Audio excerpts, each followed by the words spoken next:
Halo teman-teman, perkenalkan kami dari kelompok 6 akan bahas materi tentang taksonomi Bloom dan pelajaran abad 21. Sebelum itu kami akan memperkenalkan diri, saya Kamiliana Deranu selaku pemateri pertama. Saya Nisma Melisa Begi, selaku pemateri kedua.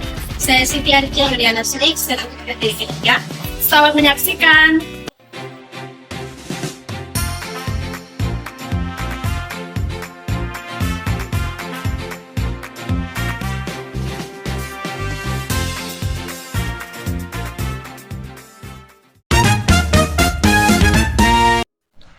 Baik, yang pertama saya akan membahas tentang taksonomi Bloom, yaitu taksonomi Bloom ini dikemukakan pertama kali oleh psikolog asal Amerika Serikat bernama Benjamin Samuel Bloom pada tahun 1949.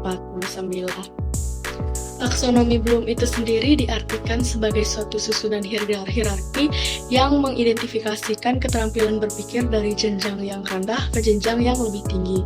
Jadi taksonomi Bloom ini digunakan untuk merencanakan tujuan pembelajaran dan aktivitas pembelajaran yang mempermudah pemahaman dan pengklasifikasian keterampilan berpikir siswa.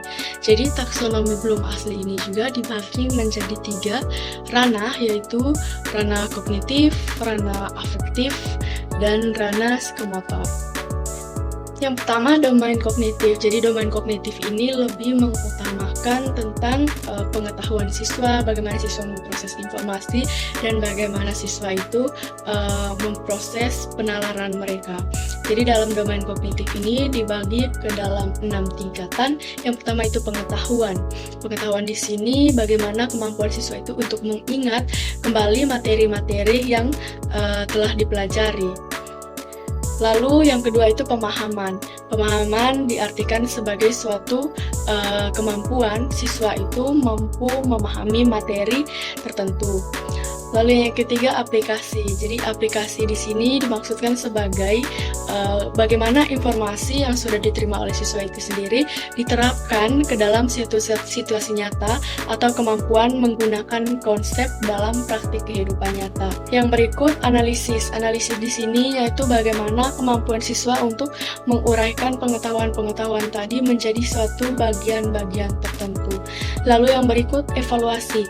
Evaluasi di sini diartikan sebagai kemampuan menilai manfaat dari suatu pengetahuan yang sudah didapatkan atau tujuan tertentu berdasarkan kriteria yang jelas. Yang terakhir, kreasi. Kreasi ini dimaknai sebagai suatu kemampuan untuk memproduksi. Yang kedua yaitu domain afektif atau ranah afektif, yaitu pada taksonomi Bloom ini, ranah afektif ini lebih mengutamakan tentang perasaan atau emosi yang ada di dalam diri seseorang. Jadi domain afektif ini dibagi ke dalam 5 tahap. Yang pertama itu menerima. Menerima ini artinya bagaimana siswa ini mendengarkan, menerima sesuatu informasi tanpa memberikan respon apapun. Lalu yang kedua menanggapi. Menanggapi pada tingkat ini yaitu siswa menunjukkan respon atau reaksi terhadap informasi yang sudah diterima tadi. Yang ketiga menilai. Menilai ini yaitu mengevaluasi nilai atau kepentingan dari informasi yang sudah diterima. Mereka dapat mengidentifikasi pentingnya informasi tersebut dalam konteks mereka sendiri, serta menghubungkannya dengan nilai-nilai personal atau nilai-nilai yang diterima secara umum. Yang terakhir menghayati. Menghayati ini berada pada tingkatan tertinggi pada domain afektif ini, yaitu pada tingkat ini siswa benar-benar mendalami nilai-nilai atau kepercayaan yang diterapkan dalam tindakan mereka sehari-hari. Lalu yang ketiga, domain psikomotor. Domain psikomotor ini meliputi tentang keterampilan motorik siswa, seperti misalkan menulis dengan tangan, mengetik, atau berenang, atau mengoperasikan mesin. Jadi pada domain psikomotor ini terdapat beberapa tingkatan. Yang pertama itu mengetahui. Tahap ini adalah di mana siswa itu mulai mengamati dan memperhatikan gerakan atau tindakan tertentu. Jadi mereka mengenali apa yang harus dilakukan dan belum memberikan tindakan nyata. Lalu yang kedua memahami. Pada tahap ini siswa memiliki pemahaman tentang bagaimana mereka melakukan tindakan dari gerakan atau sesuatu yang diamati. Lalu yang ketiga, mengaplikasi. Mengaplikasi pada tahap ini siswa mulai mengaplikasikan atau menerapkan pengetahuan mereka tentang bagaimana melakukan tindakan atau suatu gerakan ini pada suatu situasi yang relevan. Lalu yang keempat, menganalisis. Pada tahap ini siswa mulai menganalisis dan mengevaluasi tindakan atau gerakan mereka. Mereka mencoba memperbaiki dan mengoptimalkan kinerja mereka untuk melihat kembali kesalahan atau apa yang harus diperbaiki oleh mereka.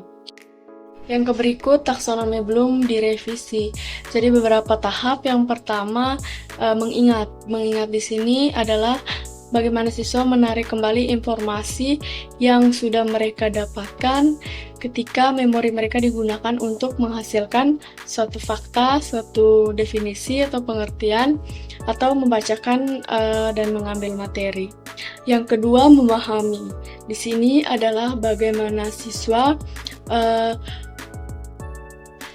Yang kedua, memahami. Di sini bagaimana siswa menyusun atau membentuk suatu pengertian berdasarkan pengetahuan yang sudah dimiliki tadi, yaitu menjadi suatu pengetahuan yang baru. Yang ketiga, mengaplikasikan. Mengaplikasikan ini yaitu bagaimana mencakup penggunaan suatu prosedur guna menyelesaikan masalah atau mengerjakan tugas. Yang keempat, menganalisis, yaitu siswa menganalisis informasi yang telah diberikan dan mengidentifikasi hubungan di antara mereka. Yang kelima, mengevaluasi. Mengevaluasi pada tingkat ini, siswa melakukan evaluasi terhadap informasi, konsep, atau solusi yang ada. Yang keenam, mencipta. Tingkat ini merupakan puncak dari taksonomi Bloom, di mana siswa menciptakan karya yang inovatif dengan menggunakan teknologi digital. Baik, jadi materi yang berikut yaitu tentang pembelajaran abad 21. Yang pertama yaitu pengertian pembelajaran abad 21. Perkembangan dunia pendidikan menghadapi revolusi industri 4.0 melahirkan berbagai tantangan yang mau tidak mau harus dihadapi. Tantangan ini tidak hanya berkenaan dengan kebutuhan akan pemanfaatan sumber daya alam saja, tetapi juga sumber daya manusia yang mumpuni. Untuk menghadapi kemajuan ini dibutuhkan sumber daya manusia yang memiliki kecakapan hidup abad 21 untuk beradaptasi terhadap perubahan zaman. Hal ini tidak akan mungkin dapat tercapai jika lembaga-lembaga pendidikan sebagai salah satu pencetak sumber daya tidak berperan aktif dalam meningkatkan kualitas pembelajarannya. Pembelajaran tidak hanya dilaksanakan untuk meningkatkan kemampuan pengetahuan saja, tetapi juga sikap dan keterampilan para peserta didik.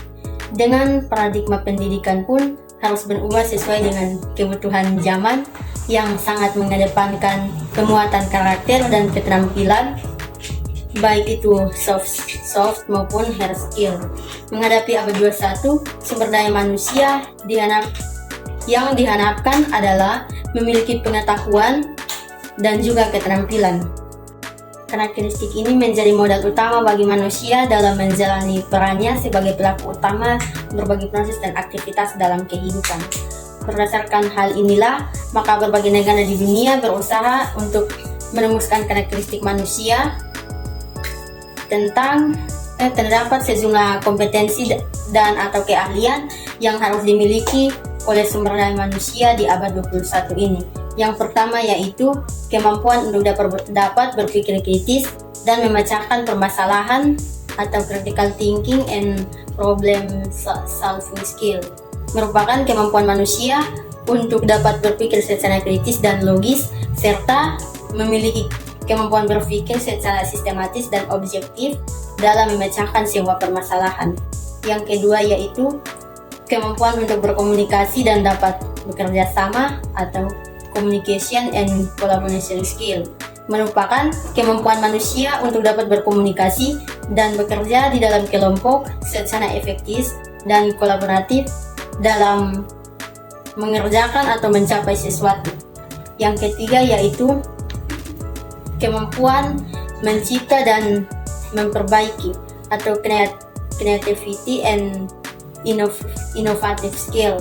Merupakan kemampuan manusia untuk dapat berkomunikasi dan bekerja di dalam kelompok secara efektif dan kolaboratif dalam mengerjakan atau mencapai sesuatu. Yang berikut yaitu literasi teknologi, informasi dan komunikasi, di mana kemampuan informasi untuk dapat mendayagunakan teknologi informasi dan komunikasi dalam peningkatan kinerja dan kualitas kehidupan bermasyarakat. Yang berikut yaitu kemampuan belajar konseptual, yang dimana mampu menjalani aktivitas pembelajaran mandiri dan kontekstual sebagai bagian dari pengembangan pribadi, atau dengan kata lain, belajar sesuai dengan kondisi nyata pemanfaatannya dari ilmu yang dipelajari. Yang berikut yaitu kemampuan informasi dan literasi media, di mana kemampuan ini untuk memahami dan menggunakan berbagai media komunikasi untuk menyampaikan beragam gagasan dan melaksanakan aktivitas kolaborasi serta interaksi dengan beragam pihak. Dengan demikian, kebutuhan akan sumber daya manusia yang memiliki karakter abad 21 sangat diperlukan dalam kemajuan dan peningkatan kualitas kehidupan. Yang berikut, yang kedua, yaitu karakteristik pembelajaran abad 21. Jadi kegiatan pembelajaran memberikan fondasi kepada peserta didik untuk menjadi pembelajar seumur hidup, tidak hanya menjadi pembelajar ketika berada di suatu pendidikan saja, tetapi lebih jauh lagi dapat tetap memiliki semangat untuk belajar di mana saja untuk memperoleh pengetahuan walaupun dalam kegiatan sehari-hari. Untuk mencapai hal tersebut, kurikulum 2013 memberikan ruang untuk penguatan pendidikan karakter di sekolah, di mana kegiatan ini harus dapat menumbuhkan karakteristik peserta didik untuk dapat berpikir kritis, kreatif, mampu berkomunikasi, berkolaborasi, dan mampu bersaing di abad 21. Dengan demikian, kegiatan pembelajaran dilakukan gunung haruslah memberikan ruang bagi peserta didik untuk menumbuh kembangkan karakter abad 21. Karakteristik pembelajaran abad 21 bermula dari kecakapan belajar yang harus dimiliki oleh peserta didik yang disebut dengan 4C, yaitu critical thinking atau berpikir kritis. Yang kedua, problem solving atau menyelesaikan masalah. Yang ketiga, creativity atau kreatif. Yang keempat, communication skill atau mampu untuk berkomunikasi dan berkolaborasi.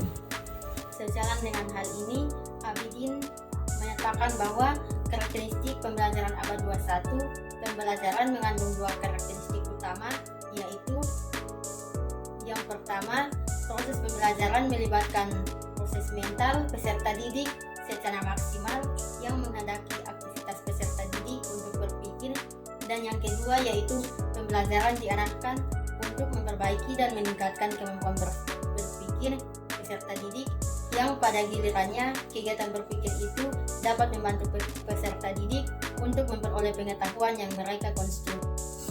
Dalam karakteristik pembelajaran abad 21, pembelajaran yang ada bukan hanya dilakukan sebagai ritual transfer pengetahuan saja, tetapi juga harus membuat peserta didik berpikir secara aktif dan kritis. Hal ini dilakukan agar peserta didik dapat membangun sebuah pemahamannya sendiri terhadap sebuah pengetahuan. Dengan demikian, segala potensi yang dimiliki peserta didik dapat secara optimal digunakan dan dikembangkan untuk memperoleh konstruksi orisinil dari pengetahuan. Kurikulum 2013 sebenarnya telah menggambarkan karakteristik mempelajari abad 21 ini, yaitu fokus mempelajari dari materi ke proses, fokus mempelajari materi dari proses atau kegiatan seperti peserta didik dalam memperoleh pengetahuan jauh lebih penting ketimbang pencapaian materi itu sendiri. Beberapa jauh proses pembelajaran berpusat pada peserta didik. Peserta didik memiliki peran utama dalam pelaksanaan pembelajaran. Guru hanyalah menjadi fasilitator dan pendamping dalam kegiatan pembelajaran. Berpikir tingkat tinggi, multisumber sebuah pengetahuan, artinya guru tidak menjadi satu-satunya sumber pengetahuan. Peserta didik pasif menjadi aktif, kreatif Belajar dari sebuah kesalahan. Kesalahan dalam sebuah pembelajaran menjadi alat memperoleh pengetahuan itu sendiri. Dengan demikian dapatlah diambil kesimpulan bahwa pembelajaran abad 21 memiliki karakter satu, pembelajaran berpusat pada peserta didik. Yang kedua, kegiatan pembelajaran harus menumbuhkan rasa ingin tahu dan berpikir kritis para peserta didik. Yang ketiga, kontekstual, materi yang disampaikan dan kegiatan pembelajaran harus berdasarkan kenyataan. Yang keempat, kegiatan dilakukan secara kolaboratif agar setiap peserta didik memiliki pembelajaran. Yang kelima, sumber pengetahuan tidak hanya terpadu pada suatu sumber terhadap suatu sumber saja, tetapi multisumber hingga memperkaya pengetahuan dan minimasi peserta didik. Yang keenam, komunikasi kegiatan pembelajaran membuat peserta didik mampu untuk mengkomunikasi ide dan pandangannya secara kreatif. Yang ketujuh, pemanfaatan teknologi dalam kegiatan pembelajaran. Hal ini membiasakan peserta didik tidak lagi belajar tentang cara menggunakan informasi dan teknologi. Yang berikut C, metode dan keberhasilan pembelajaran. Bagian C, metode dan keberhasilan pembelajaran. Kegiatan pembelajaran tidaklah mungkin dapat tercapai jika tidak diraih melalui penggunaan pendekatan, metode ataupun strategi pembelajaran yang tepat. Kecakapan 4C. Memerlukan metode pencapaian yang tepat dalam kurikulum 2013. Pendekatan yang dipakai adalah pendekatan saintifik. Hal ini dikarenakan pendekatan ini melatih peserta didik untuk memiliki pencakapan abad 21 di atas. Keberhasilan pembelajaran memang tidak hanya tergantung pada metode pembelajaran saja, tetapi juga faktor yang lainnya seperti alat peraga, media pembelajaran, ketersediaan fasilitas, dan lain-lain. Tetapi dari itu semua, metode pembelajaran merupakan paduan pelaksanaan kegiatan 6 loria yang akan dilakukan pelaksanaan kegiatan pembelajaran yang akan dilakukan. Bagaimana proses pembelajaran berlangsung akan dapat dilihat hanya dari pilihan metode yang dipakai untuk pembelajarannya. Sebagai contoh, jika seorang guru memiliki strategi Redjol sebagai landasan pelaksanaan pembelajarannya di dalam kelas, maka kita akan dapat dengan mudah mengetahui bahwa kegiatan proses pembelajaran yang akan dilakukan pasti akan ada kegiatan memprediksi, rediksi permasalahan, pengajuan pertanyaan, luaran yang asal-asalan juga.